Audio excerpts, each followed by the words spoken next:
Angel here. So excited about this video. I have a question that I couldn't wait to get in front of the camera to answer this question, because I believe that so many of us go through similar situations like that. I know I did for myself. So here is the question.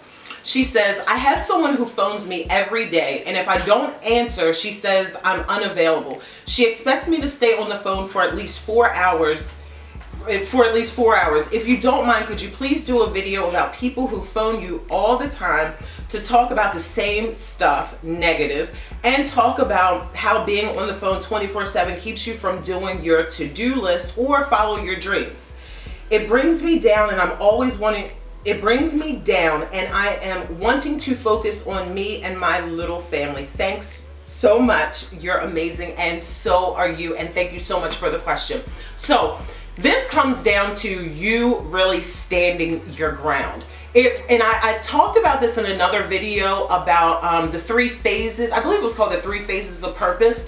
And one of those things is when you are doing your own personal development and you're growing as a person and the people around you are not growing, one of you guys has to leave the relationship. And if you guys are not growing together, one of you guys has to leave the relationship. And typically it's the person that is advancing themselves that will seemingly seem like they're leaving all of their old friends behind. And in a sense you are, but not like in a negative kind of way. It's like it's either me, God, and my purpose, or y'all. And I would rather follow me, my purpose, and God than some friends that are negative or just talk about nothing on the phone all day. And so this person who you're referring to, I'm sure she was once a friend that you were okay with having these meaningless conversations with because she still feels comfortable doing so. So it's about reintroducing yourself to yourself. Reintroduce yourself to yourself, because you are becoming a brand new person with all the information that you're learning. You have to reintroduce yourself to yourself and then reintroduce yourself to the people around you. So I would venture to say that there's a little part of you that's kind of afraid to let this friendship dwindle away, or to let this friendship take a different form. Maybe you are afraid that you said that she calls you a lot. Well, what's your life gonna be like if she's not calling you? How are you really gonna feel if she's really not calling you? A lot of times we can be in love with the idea of something, but then when the reality of it takes place, it's kind of it can sometimes throw people back into their normalcy because they don't like the uncharted ground that they're now walking on.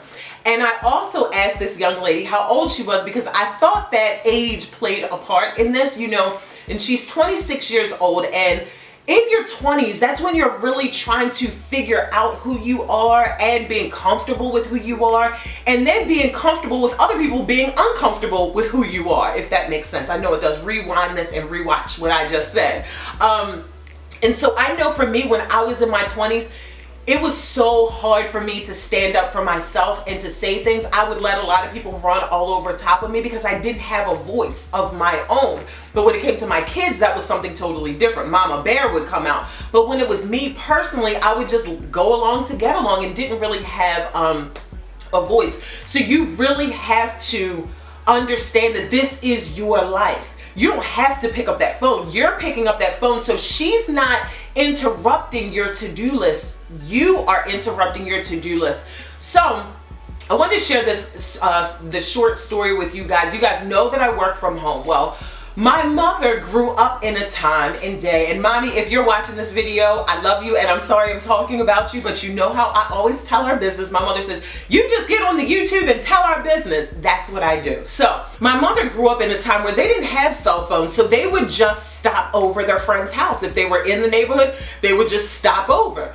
Well, my mother hasn't gotten out of that routine of just stopping over people's houses. And because I work from home, I had to put my foot down and tell my mother, even it was my mother, you guys, I had to tell my mother, Mommy, you cannot come to my house without calling me first. And that was a huge pill for her to swallow, because she didn't even listen to it the first time. She kept coming.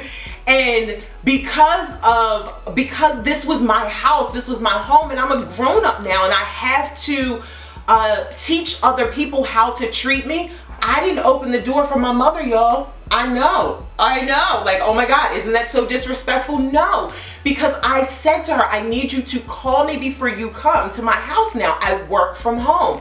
And so that was me standing my ground, and you have to get to that place where you can stand your ground and be okay with other people being uncomfortable with the new changes that you're making in your life, because you ultimately can only answer to God, yourself, and your purpose and your family. So I hope this video has helped you.